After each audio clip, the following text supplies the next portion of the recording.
Please stand for the pledge. I pledge allegiance to the flag of the United States of America and to the republic for which it stands, one nation, under God, indivisible, with liberty and justice for all. All right, thank you all for attending Edinburgh Town Council meeting Monday, May 11th, 2026. Do the roll call. Mr. Bryant? Here. Ms. Sweet? Here.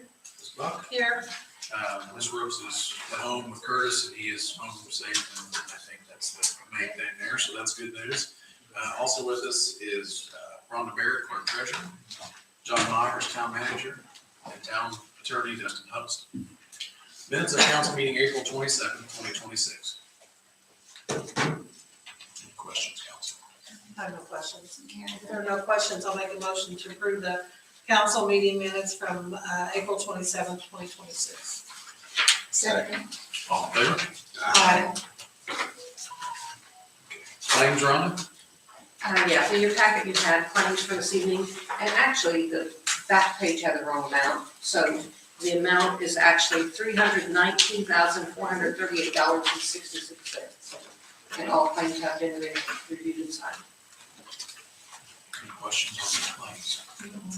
I make a motion that we approve the claim docket for $319,438.66. Second. All in favor? Aye. Okay, the American Legion Memorial Day proclamation. Looks like these, I have my name beside them. Every year we do this with the work together with the American Legion. And I can't remember who, I know Dawn's done it in the past, and you did I'm it. doing it this year again. Okay, Yes, I'm doing it this year. so I think that's what we're looking for on this Yeah, just to- proclamation. Just to approve the proclamation, Yeah. yeah, and then, just stating that Monday, May 25th is American Legion Memorial Day. So moved. Second. All in favor? Aye. Okay, Chief Little, the UTV ordinance discussion. Yes, so council, we've talked about this before, about the opportunity to approve an ordinance for UTVs. Our surrounding cities and counties have allowed this now with some ordinances, and actually the DMV is allowing UTVs to operate in those counties, and you can actually get a 4-year sticker, is that right, Sean? 3-year sticker. And that 3-year sticker allows them to operate those vehicles on county roads. I've had several people come to me in the past about the opportunity to do UTVs along with our golf carts. The last discussion that we had, we talked about the UTV ordinance, and I was told that we needed to include all off-road vehicles, including ATVs, which I'm very much so against. ATVs, I don't want a youngster out there driving a four-wheeler. There's no safety behind that four-wheeler, and I don't want them to have that accident and us to have a mess on our hands. UTVs they have a roll cage in them. They can operate at speeds more than 35 miles an hour, but most of the ordinances and LSV vehicles and things like that are at 35 miles an hour. We can set that ordinance speed limit where they can or can't operate. There are a few people that live just out in the county that work here that called or came to me and said, hey, look, is this ever going to be an opportunity, especially with gas prices at $6 a gallon, to be able to utilize that UTV to be able to transport back and forth to work, where they can operate on the county road, but once they get to our city, they can't. So I told them I would bring it forward. I'm a supporter of the UTV ordinance. The city of Columbus, I gave a couple of samples. The city of Columbus has authorized them, and then there was a couple of other cities, and New Whiteland's one. I believe that it's something that we should look into. It would be a sticker program just like our golf carts. We would have to inspect them. They have to have the same safety equipment that our golf carts do now. And of course the driver's license. And then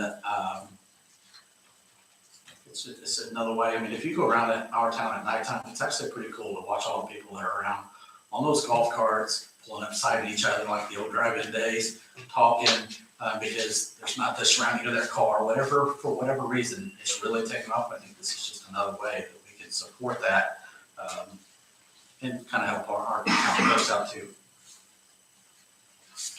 I generally think they're a little more safer with the roll cage and Mhm. seat belts, Too. because we've had some accidents with the golf carts and there's no.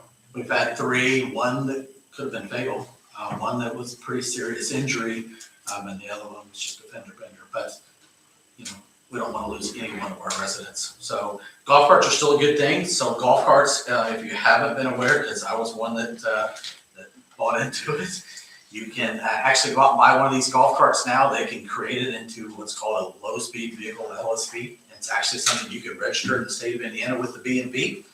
And that can be operated anywhere in the state of Indiana under 35 miles an hour, and you actually get a license plate. However, it's considered an electric vehicle, and if you don't pay gas tax, they will get you an electric vehicle tax, let me tell you. It was a very expensive project. I thought it was pretty cool, and it probably won't happen again. But I mean, you know, we're in hard times right now with fuel prices and everything else, so just looking at other options.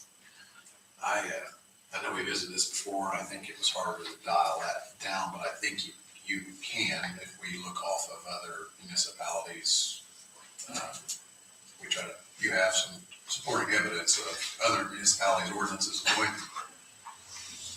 Yes, I do. I have the City of Columbus, I have New Whitelands, and I can't recall this other one's way up north, but it is ordinance for golf carts and utility terrain UT vehicles on public roadways within the town limits. I have these 3 ordinances that I'll give to Dustin if you're so inclined to let him look at it, see if it's something that we can do. Again, it's another thing, it's one more layer for safety. I thought they were all 3 very similar. They were. When we tabled this in 23, that's just because we didn't want to. At the time, we thought that it was, correct me if I'm wrong, Dustin, we thought that we really had to approve all off-road vehicles, which including ATVs. ATVs being a four-wheeler with nothing around them. Right, we didn't want to. My concern is you get your younger crew that just gets their driver's license out there. They have a tendency to be daredevils on them, and you can get injured pretty quickly. You can get injured on any vehicle, but there's no safety on that. Where a UTV, golf cart, especially nowadays, they're pretty solid with the safety belts, all the lights, all the bells and whistles that you can put on them. It's no different than a car, just a little bit slower. So we just, Entertain a motion to allow Dustin to look into drafting a ordinance. so maybe, All in favor? Thank you. Take care of that. Thank you. All right, Sean, I think you're up on this one too.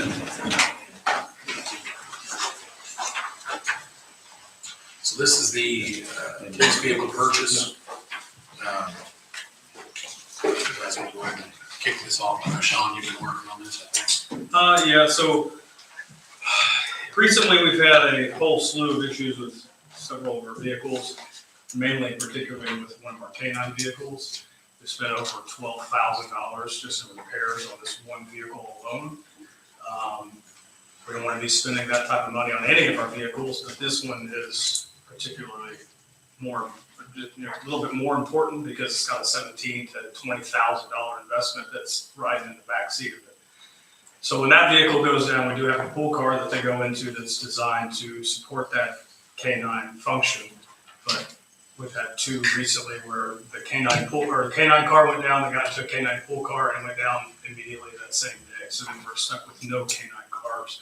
So for a $20,000 investment, the town has, put together the program to utilize that piece of equipment or that animal and have that not as an option to be able to utilize is kind of a detriment to our town.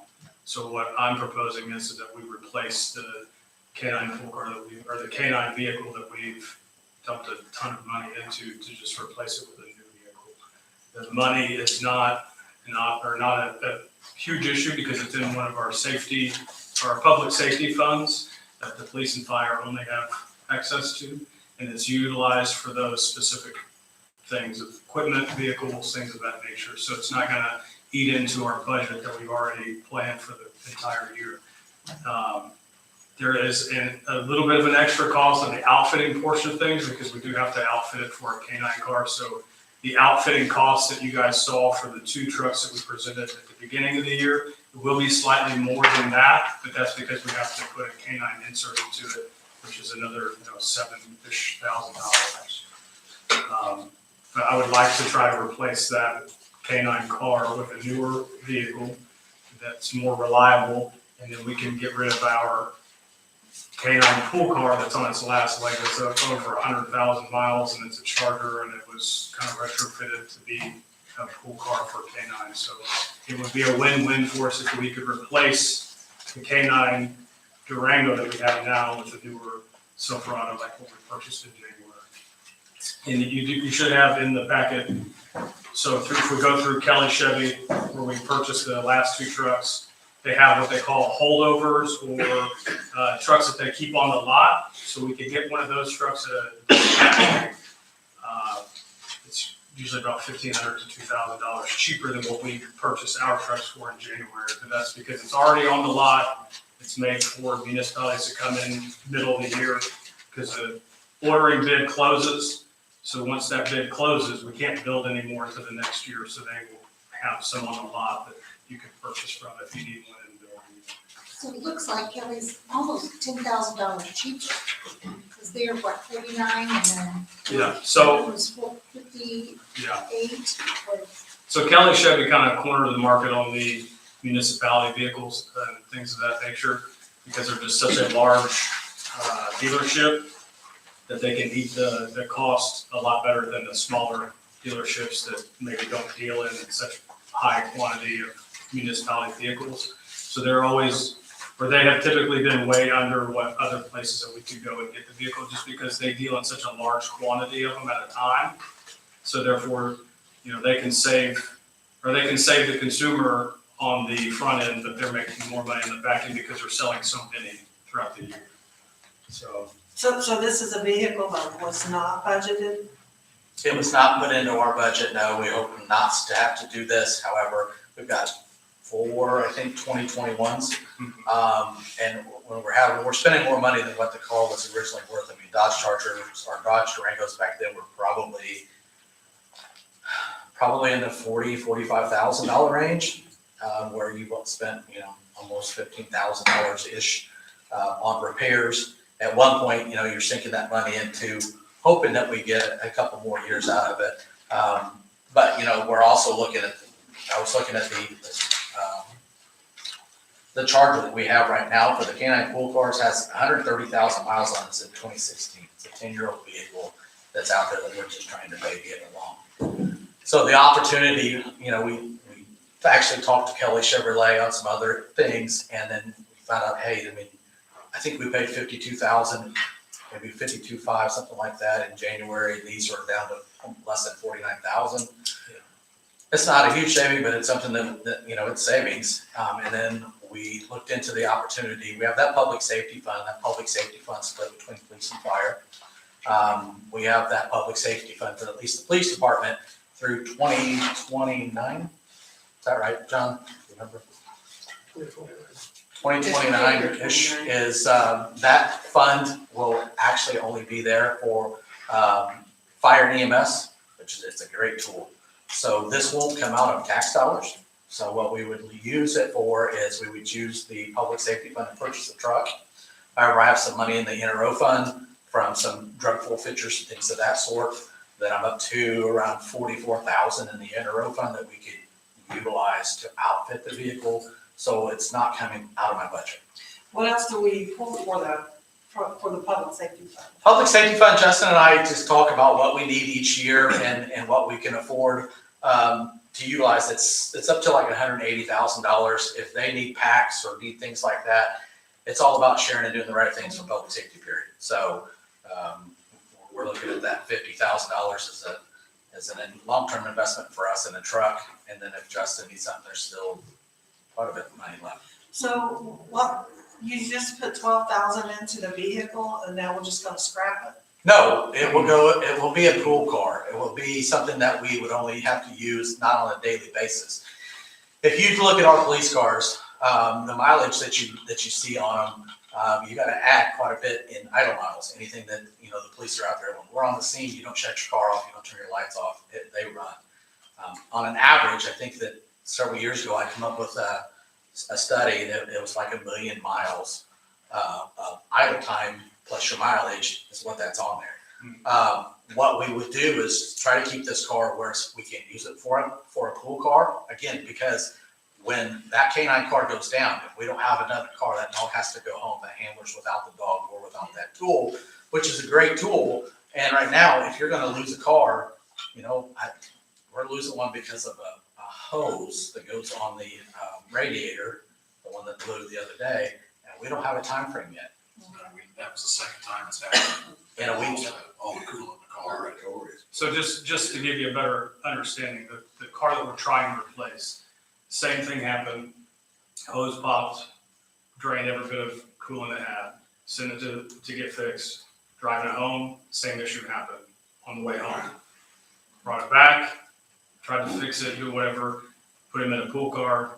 That pool car then lost all of its coolant in the parking lot. So we're down 2 cars within the same day. Okay. And then another instance happens where another car goes down, put them in that pool car again. The pool car is just, it's at the end of its life, and we're in dire need of replacing that vehicle. They were the Dodge Durangos that we're going away from, and that's the one the state police were. State police filed a lawsuit against them, however, somehow it's been settled, and they have some brand new ones, they're pretty. And we're just trying not to put all of our eggs in one basket right now. If you remember, last year we got some Ford products, we're gonna try those. This year we're trying out the Chevy products, because I don't wanna get into that where we're at right now, where I have, essentially 13 or 14 Dodges and Dodge used to be a great product, but if they're all having the same problem, you can't afford a whole police department to go down because of an engine oil cooler, or because they can't keep, for a hose. I don't understand why it's taking so long to get a We are, hose. Chief and I are working towards a $100,000 grant. We with are. some educational opportunities and training opportunities that will be discussed at a future date. We get more information. So I don't necessarily think there's a shortfall for this. I think there's going to be. Yeah, we have a potential opportunity that we can get $100,000 in grants that has to be used towards vehicles, which is going to be a huge piece. We just need to talk about that opportunity. And then that also comes with some additional training money for equipment. So we could essentially, get 2 more cars eventually, if council so chooses to allow us to go forward, and it's not costing us any tax money, which is great. Again, we're trying to stay ahead of the program. I don't want to be, that guy that comes in here and says we spent $40,000 in repairs for a $45,000 vehicle. Right. Plus, if we could replace this car, again, it's a 21, we have four 21s left. Ideally, you'd like to have 2 cars from this year, 2 cars from the next year, so that way they're staggered. It just so happened that that's the boat that, the cars we were dealt, we ended up with 5 21s. And if we could get this one replaced, that puts us ahead of the curve on the rotation of the vehicle, so that way we're not having to hang on to them until they're 130,000 miles and unreliable. The last thing that we need is to have unreliable vehicles, especially for our K9 units, because that's also a large investment that if we don't have it out on the road, then that's an investment that we would like to utilize, and if we can't, then it's a disservice to our community. I don't have any more questions. Anything else, guys? Anything? May I make a motion? I'd like to make a motion that we go ahead and buy the $49,842 vehicle from Kelly Automotive for the police department. Second. All in favor? It actually should be a little bit more than that. That's what it says on the Is that what Yep, 49,842. Okay, my Yeah. fault.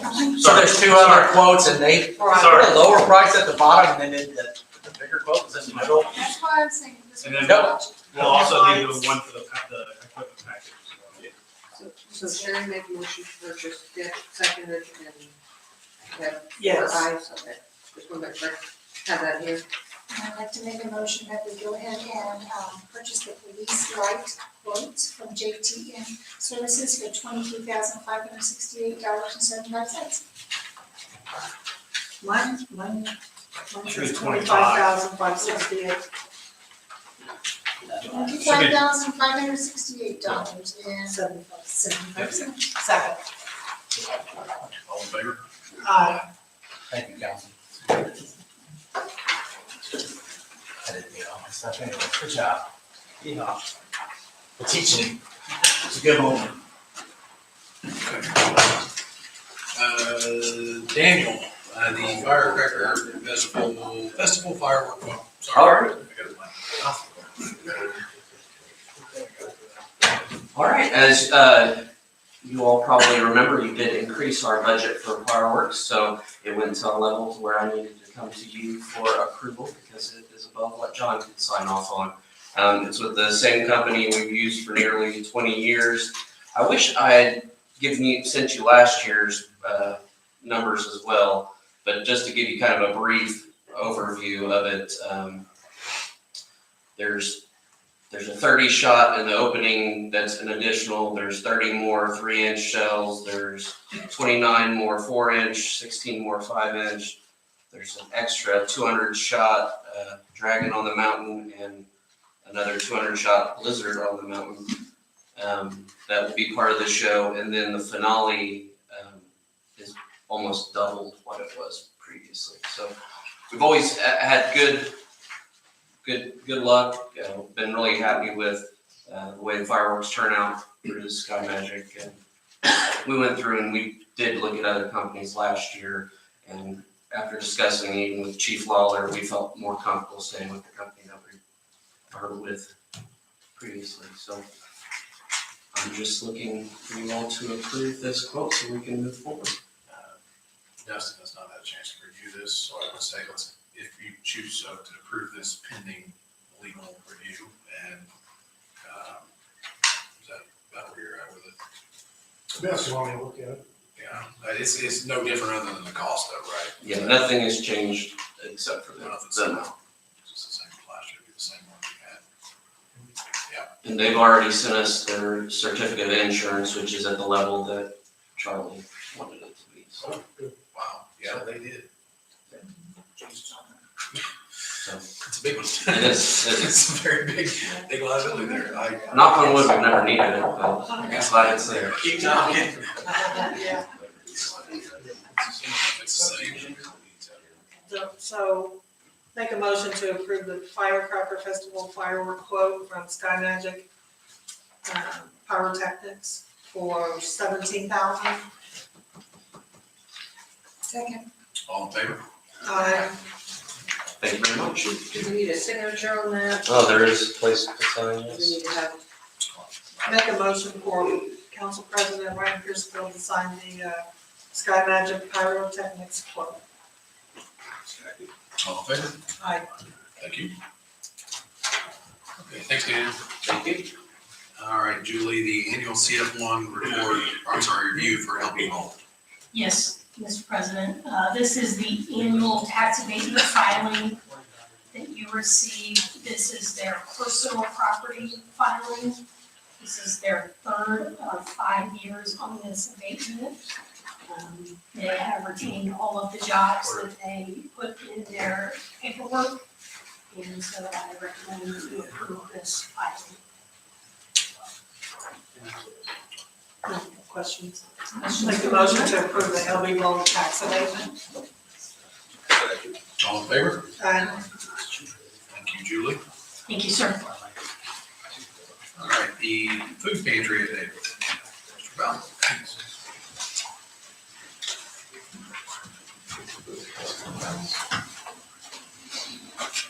Thank you for the opportunity to talk to you for a little bit about the food pantry. We're passing around my business card, and on the back of it stapled is our schedule for 2026.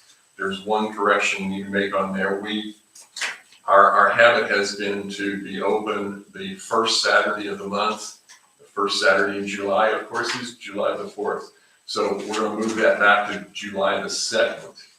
And understand there's going to be a lot going on downtown that day, and so it might be better that we are open a different day.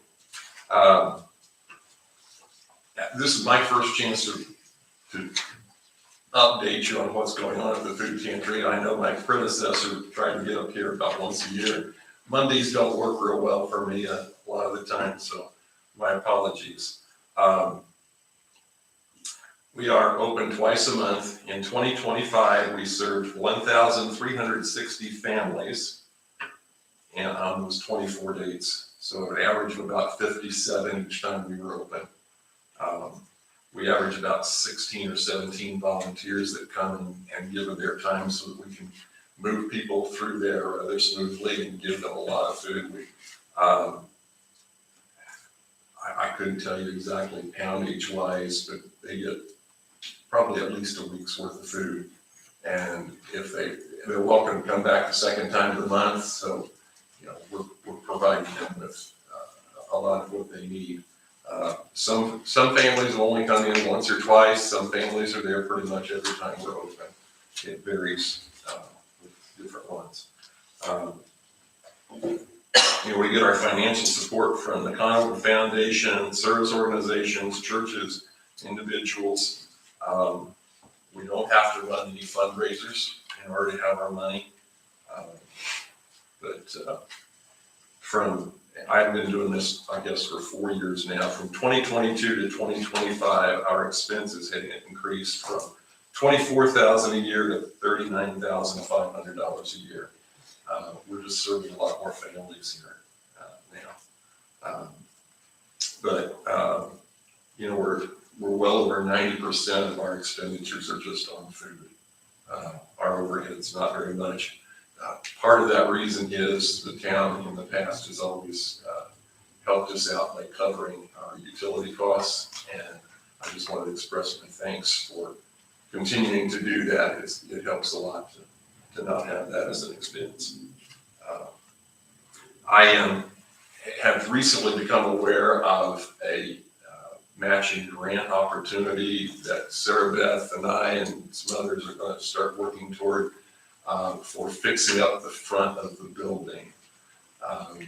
We're hopeful that that's finally going to come to fruition. It's been on my bucket list for several years now to fix that up and make it look like some of the other buildings downtown.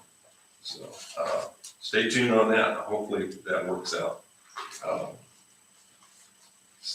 I've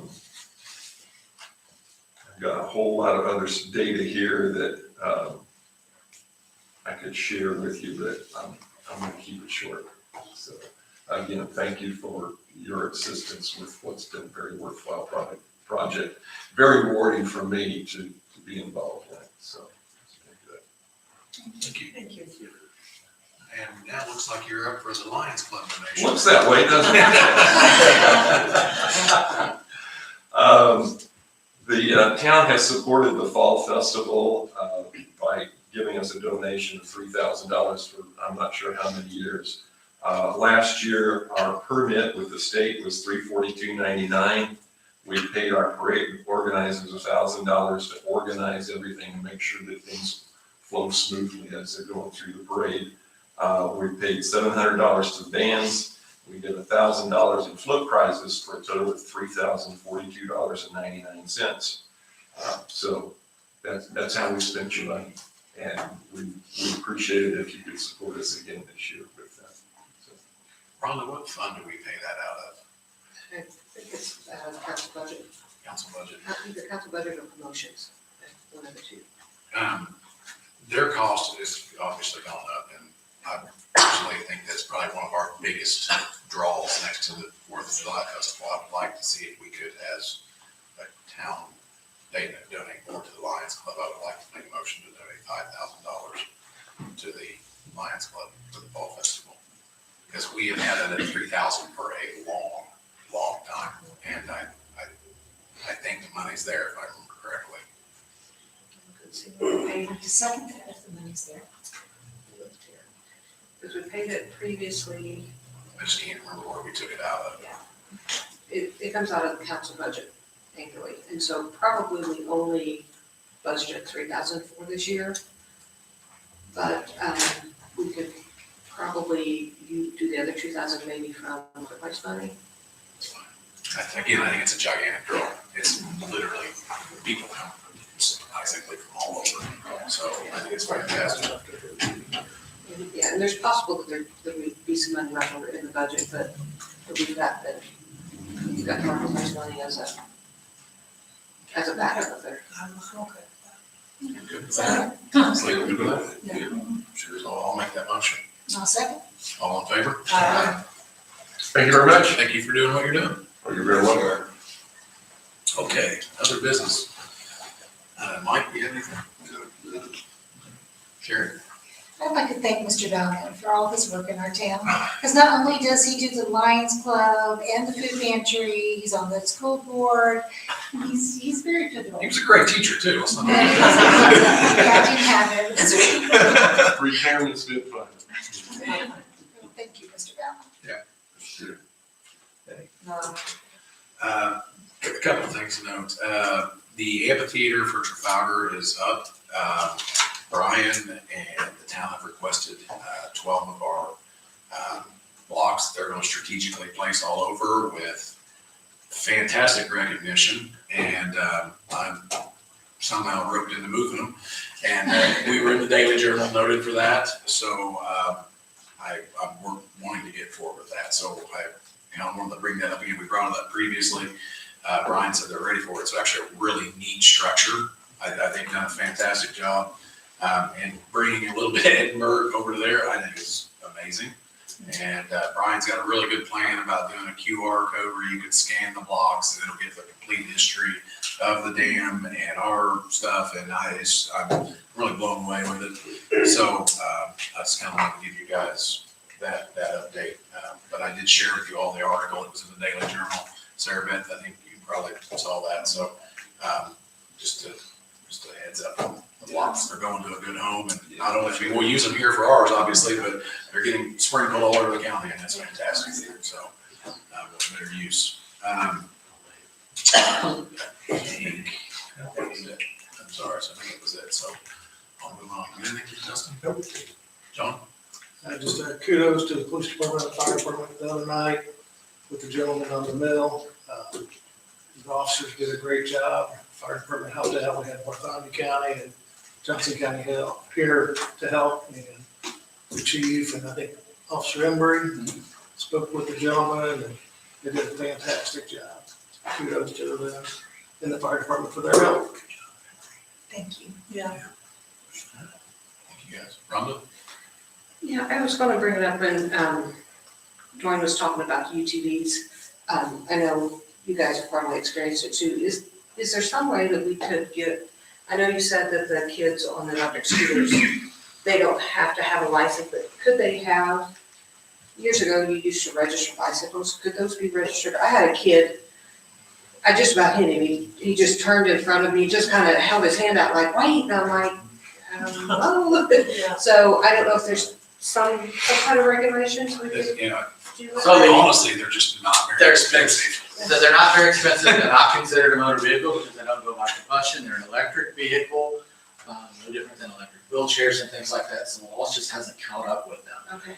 I'll do my normal post that I try to do, come summertime, it just says, hey, parents, you need to enforce this with your Yeah. kids, we try to talk to them. Enforcement wise, I'm not aware of any Title IX stuff that we can go against that. We can't force somebody to register a vehicle or a bicycle.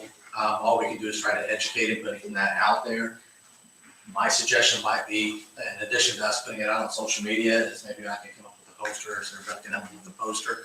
Maybe we can send it out in the electric bills, because we don't get everybody. I mean, we get a lot of following on our social media, but get it out there to some of these families to need them to understand that our kids need to be careful, stay off the sidewalks, that, don't run in front of cars, quit stopping, blow up through stop signs. And we stop when we give them that warning, but I don't know how you get the kids to understand it if you can't get the parents to understand it. So all we can do is educate. I wish I had something more. If somebody knows of something, we'll be glad to try to enforce it. But since it's not a vehicle, it's classified in Title IX, it's no different than a bicycle. And they're gonna get worse with these electric bikes.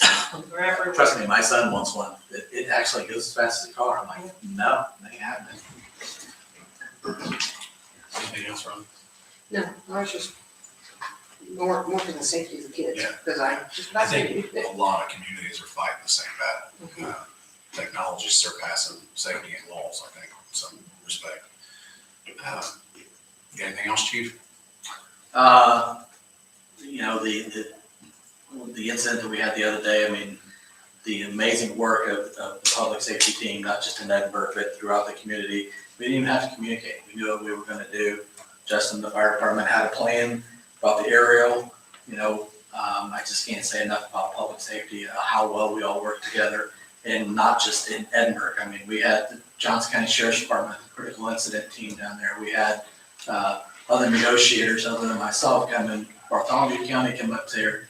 And it used to be that Edinburgh was the sole ghost. We did it all.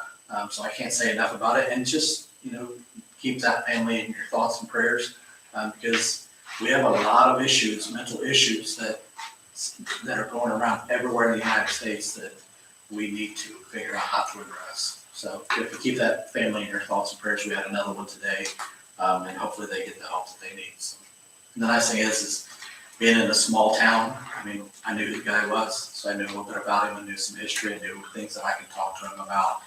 That doesn't happen anywhere else. So that's the byproduct of the town of Edinburgh. So, that's it. Thanks, chief. Chief Lowen. Nothing tonight, staying busy. Wayne, looks like everything's good, All's good. despite construction and. Besides that, but Yeah, other than that, everything's been going real well. Weather is even cooperating. I mean, for what it is, everything still looks great. I mean, considering there's equipment going through your golf course, Yeah. it's fantastic. So, anything else you got going on? That's it. All's good. Thank you.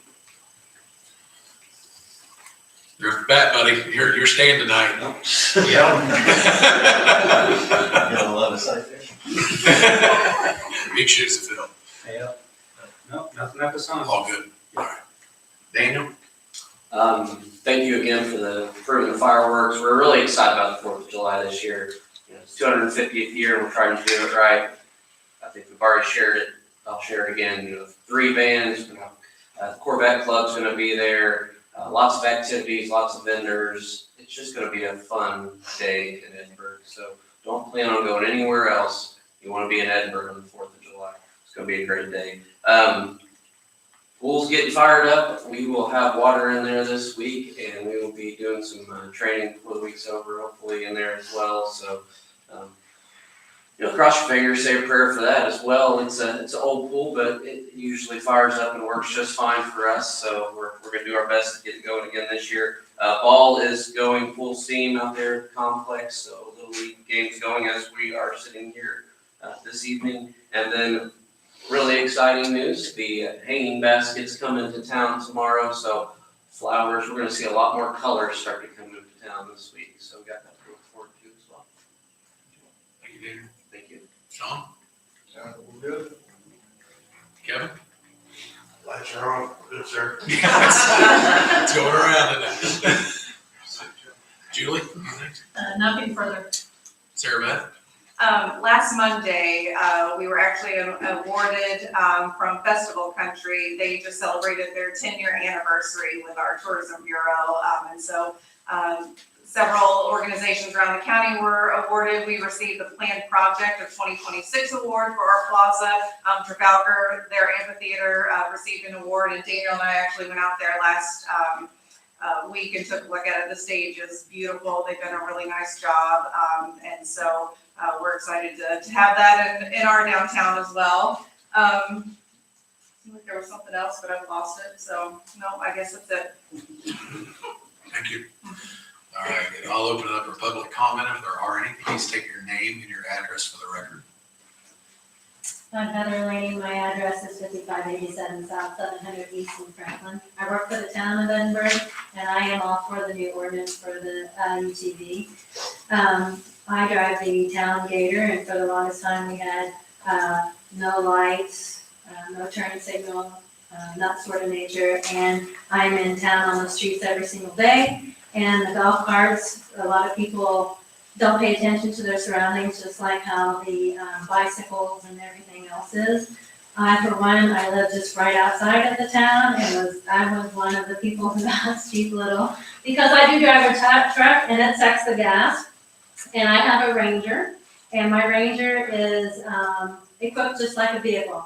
It's got lights, tail lights, it's insured, I have the state sticker for riding on the county roads. I don't drive it fast, however, it can go up to 140. I have turning signals. It is a full-fledged, just like a car. It's not very loud, and I was wondering if the ordinance to come through to work, because I just want to bring a back road and come into town to work versus driving my truck.